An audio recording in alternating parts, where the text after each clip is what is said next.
दोस्तों, इन दिनों संसद में ऑपरेशन सिंदूर पर चर्चा चल रही है। सारे विपक्ष के नेता सरकार पर सवालों की बारिश कर रहे हैं। इसी बीच शिवसेना यूबीटी के सांसद संजय रावत का नेहरू और सरदार पटेल पे दिया गया भाषण सुर्खियां बटोर रहा है। संजय रावत, जो हमेशा अपने तीखे बयानों के लिए जाने जाते हैं, उन्होंने राज्यसभा में जो भाषण दिया वो जाहिर सी बात है कि आरएसएस और बीजेपी को बिल्कुल पसंद नहीं आएगा।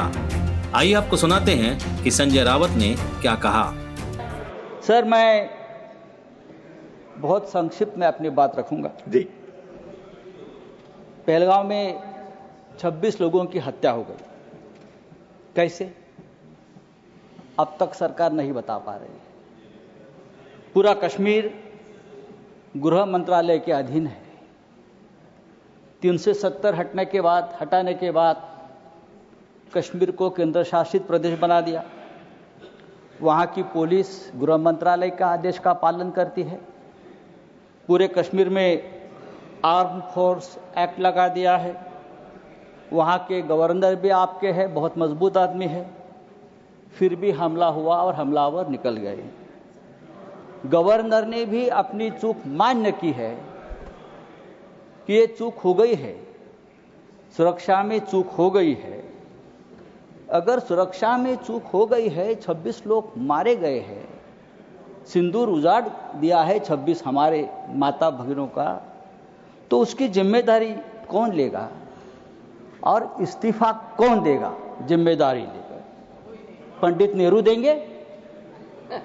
नहीं, पंडित नेहरू देंगे या प्रेसिडेंट ट्रम्प देंगे या जेडी वांस देंगे? कौन देंगे?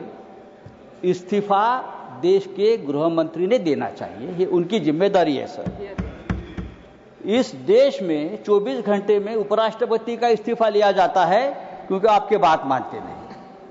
लेकिन 26 लोगों की हत्या होने के बावजूद किसी का इस्तीफा नहीं, किसी से माफी नहीं। ये इस देश की स्थिति है। हमारे आदरणीय प्रधानमंत्री अपने आप को ईश्वर के अवतार मानते हैं, उनके भक्त उनको ईश्वर के अवतार मानते हैं। वो भी कहते हैं, उनका कहना है कि मैं समय से पहले समय को भांप लेता हूं, ये ईश्वर की कृपा है। तो क्या ये आतंकवादी पहलगांव में घुसकर 26 लोगों को मारने आने वाले हैं? ये आपने क्यों भांप नहीं लिया?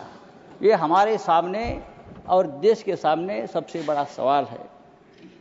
मैं कांग्रेस के हमारे जो नेता है उनसे कहना चाहता हूं, मेरे बाजू में बैठे हैं, यहाँ कल से मैं जो बड़े बड़े भाषण सुन रहा हूँ, चाहे राजनाथ सिंह जी हो, चाहे हमारे विदेश मंत्री हो, चाहे नड्डा जी हो, सबको पंडित नेहरू की बहुत याद आती है।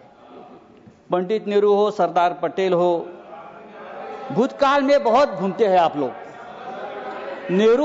पंडित नेहरू उन्हें सोने भी नहीं देते और जीने भी नहीं देते। सरदार पटेल की भी याद आती है। मेरा ये कहना है कि नेहरू तो महान थे, लेकिन सरदार पटेल को प्रधानमंत्री न बनाकर हमने एक ऐतिहासिक भूल की है। बात ऐसी है कि नेहरू साहब बहुत ही डेमोक्रेटिक आदमी थे, सरदार पटेल लोह पुरुष थे। अगर सरदार पटेल ऐसे नेता थे जिसने पहली बार आरएसएस पर प्रतिबंध लगाया था। अगर सरदार पटेल जीवित होते और 10 साल, तो ये लोग आज सामने दिखते भी नहीं। आरएसएस को पूरे आज प्रतिबंध लगा देते। समय समाप्त हो रहा है, उनकी विषय पर बोलिए। फेंक देते। समय समाप्त हो रहा है, विषय पर बोलिए। तो आपको पंडित नेहरू का आभार मानना चाहिए कि पंडित नेहरू की वजह से आप यहाँ बैठे हैं, राज कर रहे हो। ये पंडित नेहरू की मेहरबानी है। अगर सरदार पटेल प्रधानमंत्री होते तो आज आप हमारे सामने सत्ता में हो या देश में दिखते नहीं, उखाड़ कर फेंक देते। संजय रावत के इस तीखे बयान के बाद सदन में हंगामा हो गया और स्पीकर को संजय रावत को रोकना पड़ा। समाप्त हो गया। मैंने बोला था आपको। कम से कम जो कुलभूषण जाधव 15 साल से उस जेल में तड़प रहा है भारत का, उसको तो छुड़ाना चाहिए था। संजय रावत के इस बयान पर आपकी क्या राय है? कमेंट बॉक्स में जरूर बताएं। धन्यवाद।